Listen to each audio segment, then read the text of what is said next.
You started teaching at 14? 14. Who are you teaching? Are you teaching neighborhood kids? Are you teaching adults that are signing up for this? My father would let us teach adults, yes, put us to teach, and he would stand by watching. And my brothers would stand by watching, and just group classes, adults group class. Sometimes we actually, a couple times I talked to my father, it's like, how can that be? I'm the youngest one in that class, and I'm teaching higher ranks than me. I wasn't even black belt then. And I'm already teaching a class with the black belts, but I had so much knowledge. At 14, my brothers, not just myself, my brothers too, we were not black belts yet, but we were teaching brown belts, black belts in the art, and they're like, hey, you know this stuff. You just don't have the age yet. In 1978, your brother Rorion comes to the United States. Yes. He'd been here a couple times, I talked to him. But when he came here, was the idea to come here and take Gracie Jiu-Jitsu to the United States of America? Was that the objective? I think first was to visit, and then when he came over here the second time, and after that, was like, okay, I gotta go teach these people. I gotta teach them.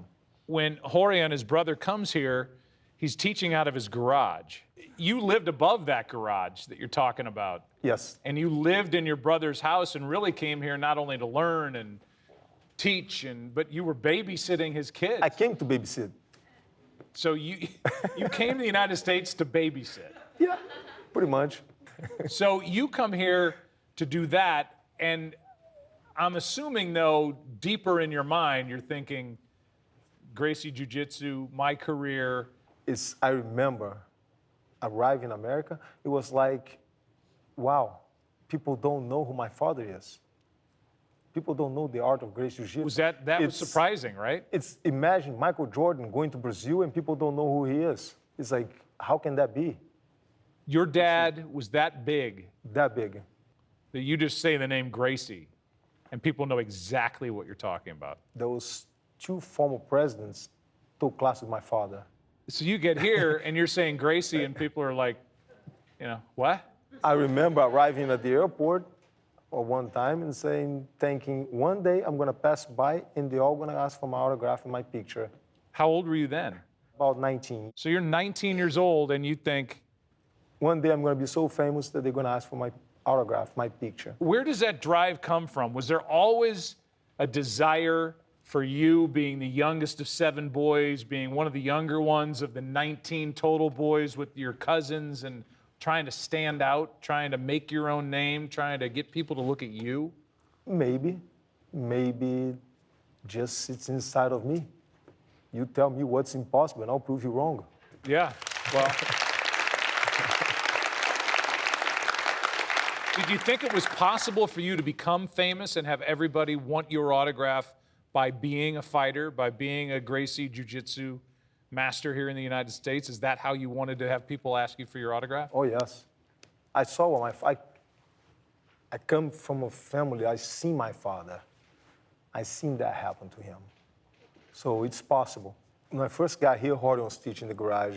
So that's how I learned how to speak English a little bit. So it was like 3 words, stop like this. And I would be able to teach a class, stop, like this, and I show the move. And the guys were like, okay. That's amazing. Oddly enough, Jean-Claude Van Damme had an entire acting career, and that's about all. Okay, so. But then teaching classes, a lot of the students will come up and say, hey, he was so fascinated about the whole art. And yes, I told my wrestling coach, and he doesn't believe. Can I bring him over? Sure. We're not fighting them. We're trying to convince the guy to become a student. And most likely that what happens. Okay, but they would come into the garage, and you do your thing, I'll do my thing. It was like a under control fight type of deal. But I couldn't beat the guys up, Rorion couldn't beat them up, because we were trying to gain another student. So you're trying to gently get them to submit. Yes. These are vale tudo fights. These are no rules, restrictions, whatever. You walk in, I walk in, and may the best man win. Pretty much. I give this example of a wrestler But if there was a karate guy, he's going to be trying to throw punches. So I'll get in a clinch, or Horde would get in a clinch, take him down, and would not hit the guy. It would convince him, nicely choke him. It was nice.